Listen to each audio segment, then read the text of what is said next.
बिहार का भोजपुर जिला। जी हाँ, भोजपुर जिला। आरा। आरा के थाना क्षेत्र शाहपुर का बिलौती गांव। उस गांव का एक 30 साल का लड़का जिसका नाम भरत तिवारी था।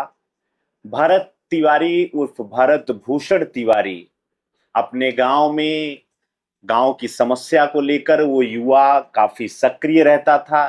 पिछले 4-5 सालों से लगातार सोशल मीडिया पर गांव के विकास को लेकर के सिस्टम से उसकी लड़ाई की जानकारी सबको मिल रही थी। भरत भूषण तिवारी अपने गांव में बाढ़, कटाव और भ्रष्टाचार के खिलाफ लगातार आवाज उठा रहा था। एक दिन उसके घर पे पुलिस आती है। पुलिस के सामने पुलिस उसको पकड़ने आती है। पुलिस के सामने वो पिस्तौल तान देता है। इसके बाद पुलिस वहां से जाती है। अगले दिन पुलिस की टीम और एसटीएफ की टीम मन बना चुकी थी भरत भूषण तिवारी के एनकाउंटर को लेकर के। लेकिन एनकाउंटर से ठीक पहले एक बार फिर से भरत भूषण तिवारी फेसबुक लाइव आता है। उस लाइव में वो बात करता है सिस्टम सी लड़ाई को लेकर के, गांव में विकास कार्यों को लेकर के वो लगातार अपनी बात कहता है। और उसी लाइव फेसबुक लाइव में ही पुलिस के द्वारा सरेंडर करने के बाद पुलिस के द्वारा उसकी गोली मार करके हत्या कर दी जाती है। पुलिस कहती है कि पुलिस ने आत्मरक्षा में गोली चलाई है, लेकिन 4 से 5 गोलियां भरत तिवारी को मार करके पुलिस मौत के घाट उतार देती है। जब से ये खबर सामने आई है तब से ही भरत तिवारी के एनकाउंटर की खबर लगातार सोशल मीडिया पर चल रही है। लगातार लोग इस एनकाउंटर के खिलाफ जो है आवाज उठा रहे हैं। लोग कह रहे हैं कि भरत तिवारी का एनकाउंटर नहीं किया गया है, उसकी हत्या की गई है। आज के अपने इस वीडियो में हम आपको पूरी जानकारी भरत तिवारी के एनकाउंटर की बताएंगे। जी हाँ, नमस्ते, मेरा नाम है अंजनी तिवारी और आप देख रहे हैं गांव देहात। ये पूरी कहानी है बिहार के। मैंने आपको पहले ही बताया कि भोजपुर के आरा जिले के शाहपुर थाना क्षेत्र के बिलौती गांव के रहने वाले भरत भूषण तिवारी उर्फ भरत तिवारी का। वो 30 साल का पढ़ा लिखा युवा था। बीएससी वो पास आउट था। वो लगातार सोशल मीडिया पर आकर के जो है अपनी बात रखता था। और उसने कहा था कि पिछले कई महीनों से वो अधिकारियों का चक्कर काट रहा था और चक्कर काटने के बाद उसकी बात किसी ने नहीं सुनी, तब उसने ये कदम उठाया था। 17 जून की सुबह बिहार पुलिस की एसटीएफ और स्थानीय पुलिस की टीम बिलौती गांव में उसके घर के चारों तरफ उसको घेर लेती है। भरत तिवारी अपने दरवाजे पर खड़ा होता है। फेसबुक लाइव आकर कहता है कि ये लोग मुझे पागल साबित करना चाहते हैं। जब शहीद भगत सिंह देश के लिए लड़ रहे थे तब भी लोगों ने उसको पागल कहा था। वो आगे कहता है कि अगर उसकी मांगे पूरी की जाती हैं तो वो हथियार डालने के लिए तैयार है। सोशल मीडिया पर उसकी बहुत सारी तस्वीरें वायरल होती है। अब यहीं से कहानी में एक नया मोड़ सामने आता है। पुलिस का आधिकारिक बयान आता है कि भरत तिवारी ने संयुक्त टीम पर फायरिंग की और जिसके जवाब में पुलिस ने आत्मरक्षा में गोली चलाई है। पुलिस के मुताबिक गोली उसके जांग और घुटने में लगी, जिसके बाद उसे आरा के सदर अस्पताल और फिर पटना के पीएमसीएच रेफर किया जाता है, जहां इलाज के दौरान भरत तिवारी की मौत हो जाती है। सोशल मीडिया पर एक और वीडियो तेजी से वायरल हो रहा था जिसमें पुलिस के दावों की धज्जियां उड़ा दी गई, जिसमें कथित तौर पर भरत तिवारी ने पिस्तौल पुलिस कर्मियों के हाथों में सौंप दी थी। वो कह रहा था कि निहत्था हो चुका है और अब वो अपनी बंदूक को फेंक दिया है और उसको भरोसा है कि लोग उसको न्याय दिलाएंगे, उसकी समस्याओं का समाधान होगा। लेकिन इसके बाद पुलिस ने गोली चलाई। 5 गोलियां उसको लगती हैं। परिजनों का आरोप था कि जब उसने सरेंडर कर दिया तो उसको पकड़ने की बजाय उसके पैरों और जांघों में 4 से 5 गोलियां क्यों दागी गई। क्या इतनी बड़ी पुलिस फोर्स एक निहत्थे युवक को पकड़ने में असमर्थ थी जो भरत तिवारी के ऊपर गोली चला करके उसकी हत्या की गई, या भरत तिवारी को मारने का सीधा प्लान था? बहुत सारे सवाल सोशल मीडिया पर लगातार आ रहे हैं। हम आपको वो वीडियो दिखाते हैं जिस वीडियो में चारों तरफ से घिरने के बाद भरत तिवारी अपनी बात रख रहा है और वो आत्मसमर्पण के लिए अपनी बंदूक को फेंकता है। समाज और देश के लोगों से मैं कहना चाहता हूं कि अभी इन लोगों के द्वारा बोला गया है कि आपकी सारी मांगे जो समाज और देश के लिए है वो पूरी की जाएगी, और जो भी आपकी मांग है वो आप हमें बताएं, उस चीज को सरकार के ऊपर में जो भी है सीएम उसके पास पहुंचाया जाएगा। तो जब ऐसा बात है कि मांगी पूरी की जाएंगी तो मुझे शस्त्र नीचे डालने में कोई समस्या नहीं है, लेकिन उसके बाद अगर ये सब कोई चालाकी किया तो उसके बाद तो बहुत प्रॉब्लम हो जाएगा। एक बार ना कोई चालाकी करेगा। चलिए देखिए, आप बताइए, पहले बताइए पूरी होगी मांग। ये यहाँ के डीएसपी हैं, इन्होंने बोला है, चलिए बताइए ठीक है, मांगी पूरी हुई, चलो रखो उसको। क्या मांग है, बताइए पहले बताइए। अभी नहीं होगा, पहले सुन लीजिए। आप भी फिर से आप बोले ना कि बताओ, देखिए क्या मांग है। अब नहीं सुनेंगे ही, अब क्या सुनेंगे? मांग पूरी होवे नहीं करेगा, किसी के बसे में नहीं है।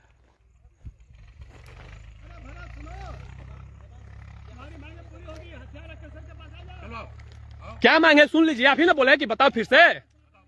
मेरा यही मांग है कि समाज में और ये पूरे देश में आज के बाद कोई भी नेता, मंत्री, विधायक, कोई भी अधिकारी समाज के साथ खिलवाड़ नहीं करेगा, झूठा वादा नहीं करेगा। अगर करेगा तो उसे किसी भी हाल में पूरा करना पड़ेगा, और नहीं करेगा तो मेरे जैसे लोगों को हथियार उठाना पड़ेगा। और दूसरी बात यह है कि हमारे समाज और देश में जो भी जहां भी जो कार्य होना चाहिए, हर गांव, हर मोहल्ले, हर शहर, हर कस्बे के लिए सामाजिक काम, विकास का कार्य, जिससे हमारा देश आगे बढ़े, तो उन सभी कार्यों को बिना किसी लापरवाही के साथ, बिना भ्रष्टाचार के साथ और बिना किसी कुछ भी गलत कार्य के साथ अच्छे से किया जाए, पूरी तरह से धरातल पे। तो ये मांग कैसे पूरा होगा बताइए? आप बोले ना कि पूरा होगा। अच्छा होगा मतलब क्या? ठीक है, तो मान लीजिए कि आप लोगों के द्वारा बोला गया कि पूरा, सुनिए सुनिए, अभी नहीं रखा जाएगा, सुनिए, अभी बात खत्म नहीं हुआ है, ठीक है। अगर इन लोग बोल रहा है कि मांगे पूरी की जाएंगी, आपके बात को लिखित रूप में या मौखिक रूप में ऊपर पहुंचाई जाएगी, तो इसमें क्या समस्या है? तो फिर शस्त्र डालने में मेरा कोई समस्या नहीं। जब मांगे मेरी जो पूरी होगी तो शस्त्र डाल दिया जाएगा, इसमें कोई समस्या नहीं है। और अगर इसके बाद इन लोगों ने कुछ छल किया या झूठ मूठ का कुछ ऐसा भी कुछ भी किया, तो समाज और देश के लोग, आप समझना इसके बाद कि ऐसे लोगों का क्या इलाज करना है। अगर मैं जिंदा रह गया और ये सब मेरे साथ कुछ ऐसा गलत नहीं किया तो आऊंगा, तो फिर उसके बाद मेरे द्वारा भी छल ही सिर्फ किया जाएगा, सामने से युद्ध नहीं होगा। उसके बाद अगर छल करेगा तो छल ही होगा। इसी के साथ मांगे पूरी होने का संभावना अब दिख रहा है, और समाज में और देश में बदलाव आने का भी संभावना दिख रहा है यहीं से। तो चलिए, हथियार रख दिया जाता है, लीजिए, भरोसा कीजिए। फालतू बोलेगा रे, क्या रख रहे साला, तब फेंक दे, रुकिए, लीजिए, हथियार इनको दे दिया गया। और यहाँ पर देख सकते हैं आप गोली मत चलाइए,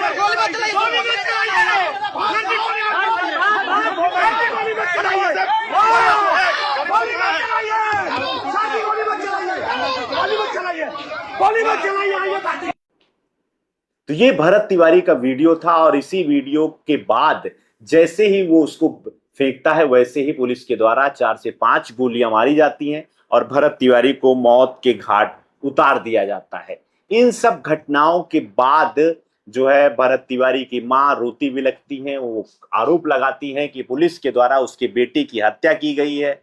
उसके बेटे को जिस तरीके से मारा गया है, उसी तरीके से ही जिन पुलिस वालों ने उसका एनकाउंटर किया, उसको मौत के घाट उतारा, उनका भी इसी तरीके से उनको भी फांसी होनी चाहिए और मौत की सजा उनको भी सुनाया जाना बहुत ज्यादा जरूरी है। मां कहती है कि मेरा बेटा थोड़ा गर्म स्वभाव का जरूर था, लेकिन वो अपराधी नहीं था।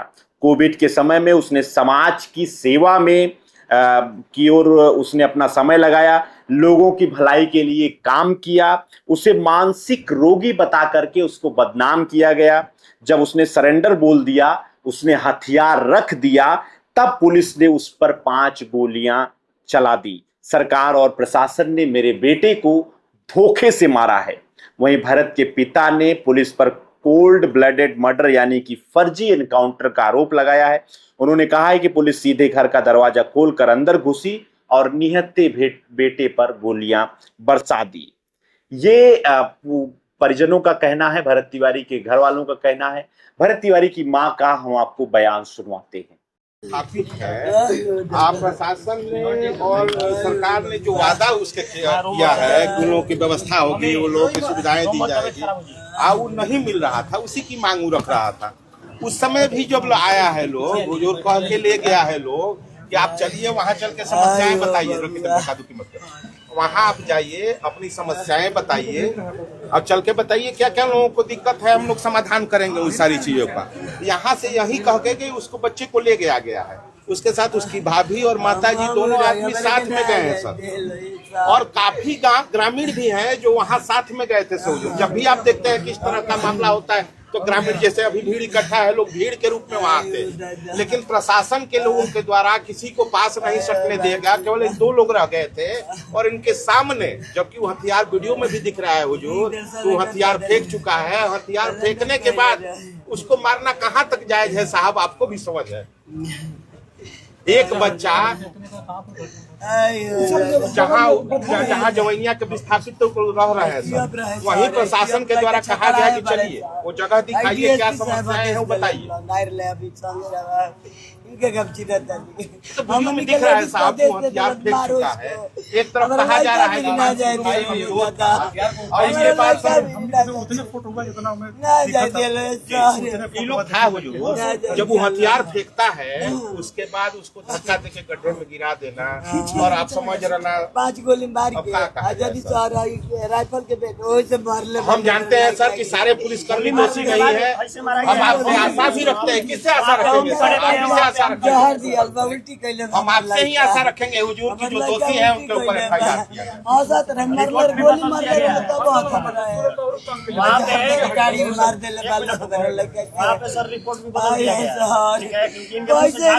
दादा, हमको पता चला है। अरे कोई से गाड़ी में उसके बाद वो चीज करा दिया जाए हुजूर। अगर पैर में गोली लगी है, आप भी जानते हैं सर, पैर में लगने के बाद कोई मरता नहीं है। एक कमिटी पेट में नहीं लगा सर, पेट में गाड़ी में घुसा के मार दिया सर। इतना बड़ा अपराध किए थे। पोस्टमार्टम करने के बाद में उसको लवारिस की तरह छोड़ दिया गया। पब्लिक है लावारिस की तरह लाश मिला है। रुक जाना भैया, छोड़ दिया गया। आवेदन दिहल गइल बा, वो आवेदन के ऊपर कार्रवाई हो गई हुजूर। आप आश्वस्त कर दी कि जो आवेदन दिहल बा ओकरा ऊपर FIR होई। हमने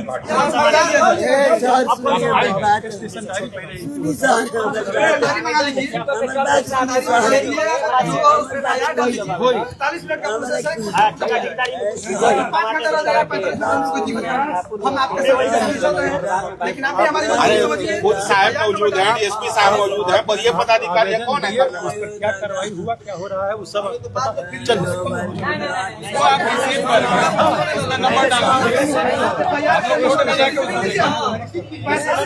क्या कार्रवाई होती है उसको सुनिश्चित कर दीजिए। हमारा ये चाहता नहीं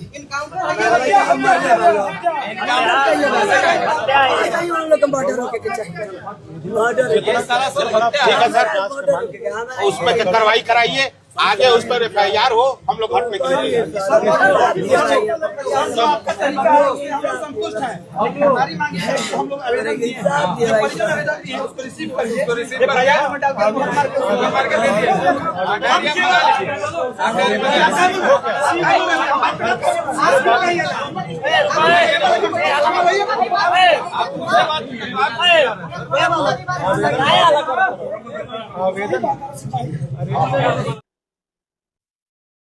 ये रोती बिलखती भरत तिवारी की मां है, जिनकी आंखों में बेटे, वही बेटा जो बेटा समाज सेवा कर रहा था, उस बेटे का चेहरा घूम रहा है। वो न्याय मांग रही हैं कि उसके बेटे की हत्या क्यों की गई।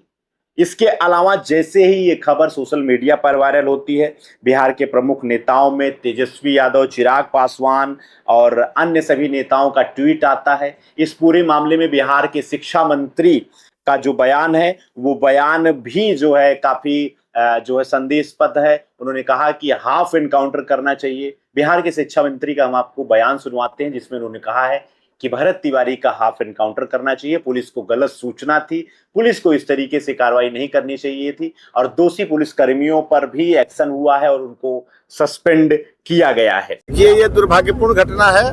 उस बच्चे ने जिसका इनकाउंटर हुआ है, उसने भी जो व्यवहार सोशल मीडिया पर दिखाया वो अच्छा नहीं था, लेकिन पुलिस को उसके आपराधिक इतिहास का पता लगाना चाहिए था और हाफ इनकाउंटर, अगर इनकाउंटर जरूरी भी था तो हाफ इनकाउंटर करना चाहिए था।